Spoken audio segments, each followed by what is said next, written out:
Fala pessoal, boa noite, tudo bem com vocês?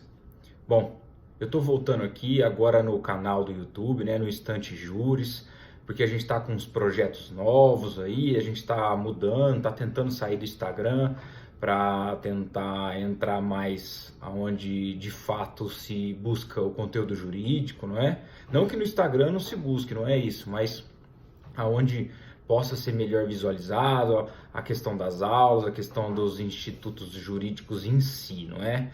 Então aí a gente agora criou um blog, tá bom? Sobre assuntos jurídicos, é estantejuris.wordpress.com, tá?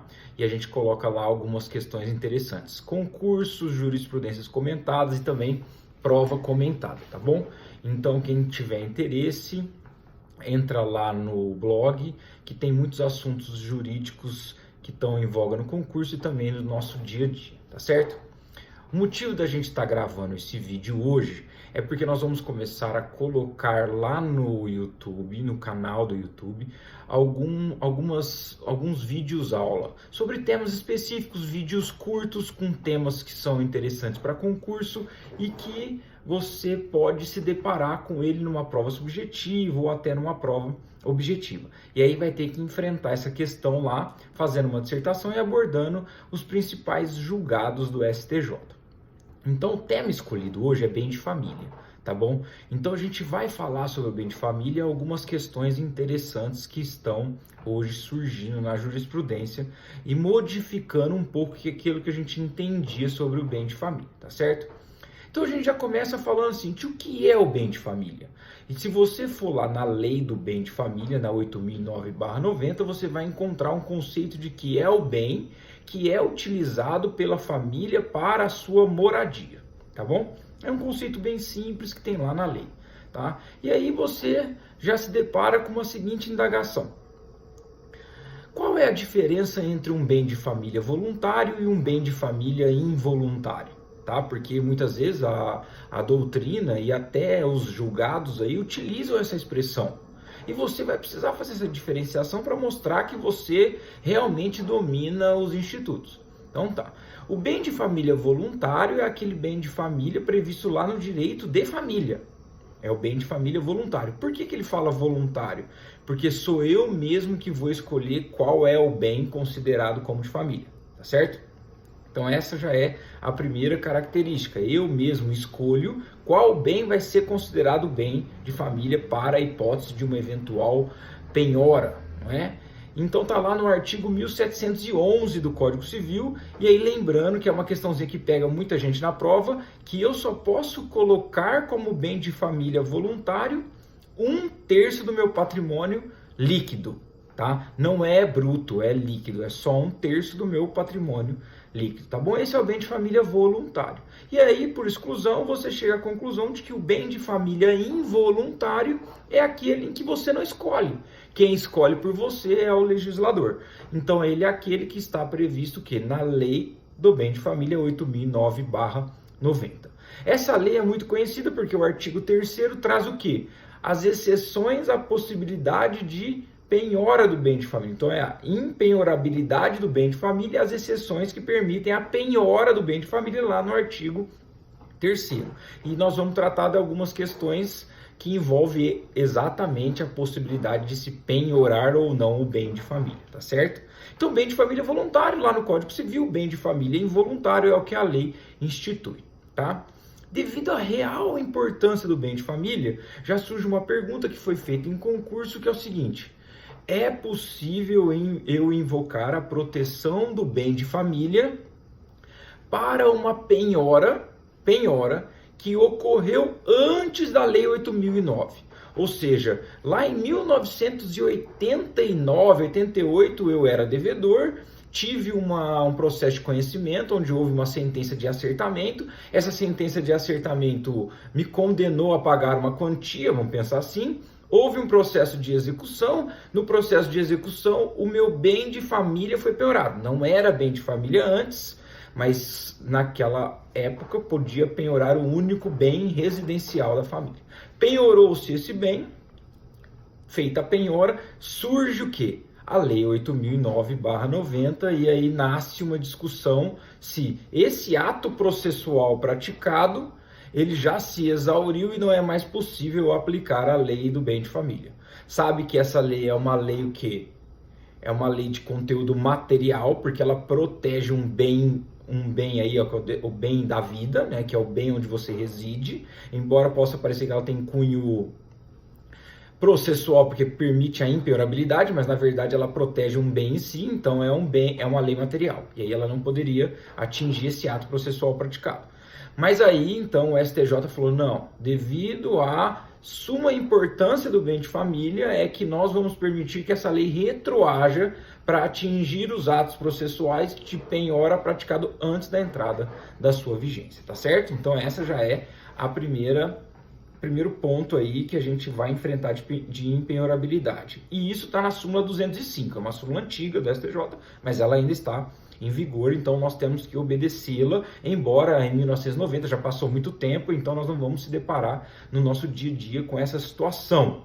Mas, lembre-se, no concurso a questão é eminentemente teórica, então ela pode surgir aí e te pegar de surpresa e você não conseguir responder essa pergunta do seu examinador. Então, súmula 205 do STJ já deixa anotado que você pode retroagir a lei para atingir penhoras que foram realizadas antes da entrada em vigor, tá certo? E aí, então, a gente dá um passo adiante no tema e vamos para a seguinte questão. Lá no artigo 3º, você vai encontrar uma exceção. Exceção essa que permite a penhora do bem de família, que é a dívida de alimentos. É o artigo 3º, inciso 3 da lei. Tá? E aí eu pergunto para você, vamos supor que eu seja o seu examinador, eu vou perguntar. Quando você lê o inciso 3 e lá falar dívida de alimentos, eu te pergunto, somente a dívida de alimentos familiares ou de parentesco é que é possível penhorar o bem de família? Ou a dívida oriunda de ato ilícito também é possível? Porque nós temos os alimentos decorrentes de ato ilícito e os alimentos decorrentes do direito familiar, que é decorrente do parentesco, né, por afinidade ou sanguíneo, tá? E aí então fica essa pergunta. E aí o STJ também já foi obrigado a se manifestar, o ministro Massami Ueda, ele no RESP, eu vou pegar o número aqui, tá? O RESP é o 118.6225, 118.6225 do Rio Grande do Sul, é antigo, de 2012, ele diz o seguinte: se a lei não faz essa distinção, não cabe ao intérprete fazê-la. Então, se lá é o alimentos genérico, a exceção à impenhorabilidade se aplica tanto para os decorrentes do ato ilícito, quanto para o decorrente do direito familiar, certo? E aí você mata mais essa indagação do bem de família, tá?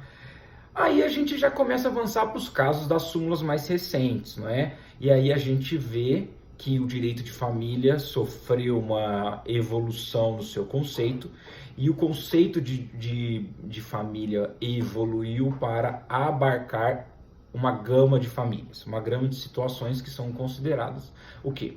Uma entidade familiar. E aí vem a pergunta: aquele sujeito que resolveu não casar, aquele sujeito que se manteve fiel às suas ideologias de adolescente e de jovem, de não se comprometer com o matrimônio, e que forma aquele seu apartamento luxuoso, que forma aquele apartamento onde não existe brinquedos de criança espalhados pela casa, onde as paredes não estão riscadas nem sujas, não é? Onde ele mantém o seu carro conversível na garagem. E aí vem a pergunta: se este solteiro que não casou, não tem filho e mora lá no seu ambiente familiar quieto, se esse sujeito faz uma dívida e se essa dívida pode ensejar a penhora do seu único bem, porque ali não mora uma entidade familiar no conceito antigo, né? Ali mora somente um único ser, o ser humano, e ele solteiro. E aí o conceito de família evoluiu para dizer que o solteiro também é uma família, é a sua entidade familiar, e ele consigo mesmo. Então, se ele é considerado uma entidade familiar, não pode penhorar o seu único bem, e isso está na súmula 364 do STJ, tá bom? Então, não pode sofrer a penhora, tá certo? Aí você fala, esse solteiro que tem o seu carro conversível na garagem, faz uma dívida e, já que o seu credor não consegue pegar o seu apartamento luxuoso, fala, eu vou pegar a vaga de garagem que tem lá no imóvel dele, tá certo? E aí surge a seguinte indagação: é possível a penhora da vaga de garagem? E aí o STJ falou, olha, se a matrícula do imóvel, ela faz o que? A individualização da vaga de garagem, ou seja, se a vaga de garagem tem uma matrícula própria, e aqui no Distrito Federal, onde eu sou juiz, isso é muito comum, né? As construtoras fazem o quê? 2 tipos de contratos do compromisso de compra e venda, ela faz um específico para a unidade imobiliária e um outro para a garagem, e tem matrícula própria tanto para o imóvel da unidade imobiliária quanto da vaga de garagem. Então, se a vaga de garagem tem matrícula individualizada, pode penhorar.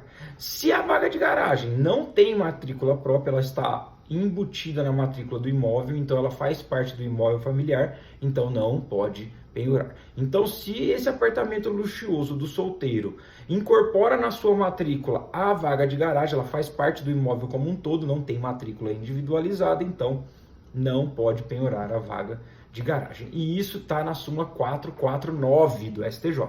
449 do STJ, beleza? E aí vamos para mais uma hipótese dessas súmulas recentes, que é o quê? A súmula 486 do STJ, que diz o seguinte, né? O sujeito que tem um imóvel gigante, vamos pensar o sujeito por herança ou quando ele era rico e depois perdeu o seu patrimônio, seja por dívida, seja por má administração, ele tem um imóvel muito grande, muito valioso, e este imóvel está ocioso, porque ele já não consegue manter esse imóvel com a sua família lá dentro. É muito gasto de energia, muito gasto de imposto, muito gasto de um monte de coisas que gera nesse imóvel. Então ele fala, eu vou alugar este único imóvel que eu tenho e com a renda deste imóvel eu vou alugar um imóvel menor, onde vai caber a minha família, e com essa renda eu ainda consigo o quê? Pagar todas as despesas da minha família, escola dos meus filhos, supermercado, os impostos que eu sou obrigado a pagar, todas as despesas, e ainda consigo comer uma pizzinha domingo à noite, tá certo? E aí vem a seguinte indagação, já que ele não mora naquele imóvel grande, eu posso então ir lá e penhorá-lo por dívida. E aí o STJ falou, não, se a renda deste imóvel alugado é revertida em prol do sustento da família, como é o caso desse exemplo que eu dei, então nessa hipótese o quê? Não pode se penhorar o bem de família, tá bom? Súmula 486 do STJ, tá? Não pode penhorar. E aí essas questões são batidas, você que está estudando, você que está em um ritmo bom e já está numa preparação avançada, você já sabe de cor e salteado essas questões que eu falei, tá certo? Agora, recentemente algumas questões foram adotadas pelo STF, pelo STJ, e a gente vai falar aqui para encerrar, tá certo? Bom, maior injustiça do mundo, é possível a penhora do bem de família do fiador por dívida do contrato de locação no qual ele afiançou?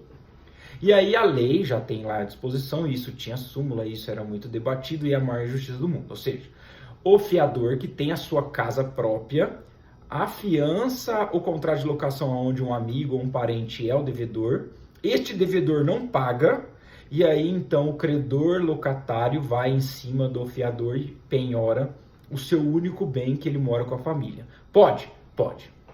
Tá, isso é pacífico, você tem que saber isso já está tranquilo. Na jurisprudência é a maior injustiça do nosso ordenamento jurídico hoje, tá certo? E a gente fala injustiça porque o sujeito afiançou e vai perder o imóvel, porque o outro não tem bem, porque se ele tiver bem ele vai responder e o fiador não. É porque o devedor não tem bem nenhum, então quem vai ficar com a dívida, nesse caso, vai sobrar para quem tem bem, que é o fiador, tá certo? Agora, o STF ele diz o seguinte, olha, essa hipótese excepcional de penhora do bem do fiador é só para locação residencial. Se a minha locação é não residencial, não incide a hipótese excepcional, ou seja, o bem está revestido do fiador pela impenhorabilidade. Olha o exemplo. Eu sou um amigo, vem e fala, Matheus, você é meu amigo do coração, somos amigos há muito tempo, seja meu fiador, porque eu vou lançar uma hamburgueria. Seja meu fiador na locação deste imóvel. Eu vou ser locador dele, ele é um sucesso porque o hambúrguer dele é uma porcaria, então ele quebra e aí tem dívidas em razão disso, e o credor da locação vem então em cima do meu bem de família para poder penhorar. E eu digo, não. O Supremo no informativo 906, o RE é o 605, 709 de São Paulo, 605 709 de São Paulo. O RE diz o seguinte: se a locação é não residencial, ou seja, comercial, não pode penhorar o bem de família do fiador. Beleza? E aí, então, ele está resguardado pela lei de impenhorabilidade do bem de família. Tá certo? Só virar aqui minha anotação, que a gente tem a última hipótese aí pra gente falar, é que eu não guardo jurisprudência, tá certo? Número de jurisprudência para mim é muito, eu não gosto de número é meu fraco. Se às vezes você me pergunta uma soma de 2 mais 4 mais 6 mais 16, eu já erro tudo e não sei, e mando ao contador, porque eu sou péssimo em matemática, tá certo? Tanto é que eu sou um péssimo jogador de 21, a minha mulher é que me vence todas as partidas por mim, tá certo? Então, essa última hipótese aqui é que a gente vai falar sobre o quê? Sobre o bem de família, né? Uma hipótese do bem de família e que causou muita polêmica, que é uma dívida da pessoa jurídica. A pessoa jurídica faz uma dívida, essa pessoa jurídica tem um imóvel residencial e neste imóvel residencial reside um de seus sócios com a sua família, tá certo? Então, ou seja, uma pessoa jurídica X, a hamburgueria X, que tem como seu sócio Ricardo, né? E Ricardo, então, mora lá no bem que pertence à pessoa jurídica com a sua família.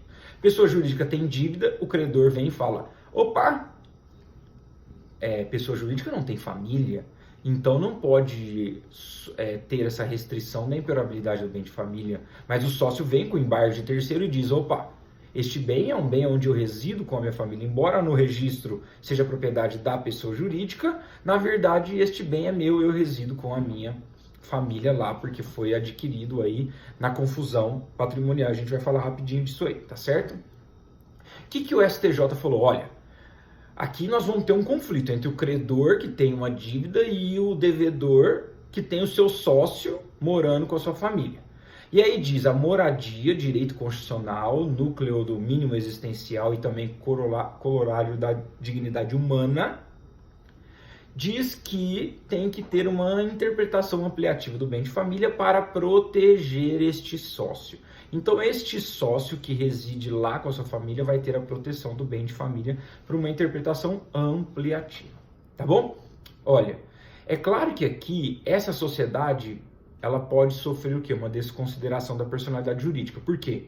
Porque houve uma confusão patrimonial. O que é a confusão patrimonial? Lá no artigo 50 do Código Civil, você vê que o abuso da personalidade jurídica caracterizada pelo desvio de finalidade ou pela confusão patrimonial seja a desconsideração da personalidade jurídica e a possibilidade de atingir bens pessoais do sócio. Então, nesse caso, houve. Você pega dinheiro da pessoa jurídica, compra um bem, ou dinheiro do sócio, compra o bem e põe o nome da pessoa jurídica, seja para imposto, seja para fraudar dívidas, mas você faz uma confusão patrimonial aí, não é? Porque quem mora lá não é quem é o proprietário, tá bom? Então pode ter o quê? Uma decretação aí da desconsideração da personalidade jurídica. E é claro que no fim das contas não vai poder penhorar porque é bem de família do sócio, tá certo? Então isso está no informativo 579 do STJ e está nos embargos de declaração do ARESP, né? Então eu vou falar o número, é o 511-486.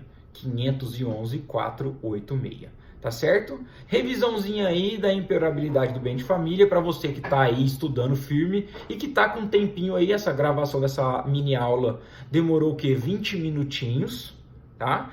E aí é o suficiente para você que está no dentista, no médico, em algum lugar, acessa o canal, assiste aí essa revisãozinha para poder estar sempre estudando e mantendo atualizado. E a gente vai colocar outras dessas aqui de acordo com o que vão surgir nos temas, tá certo?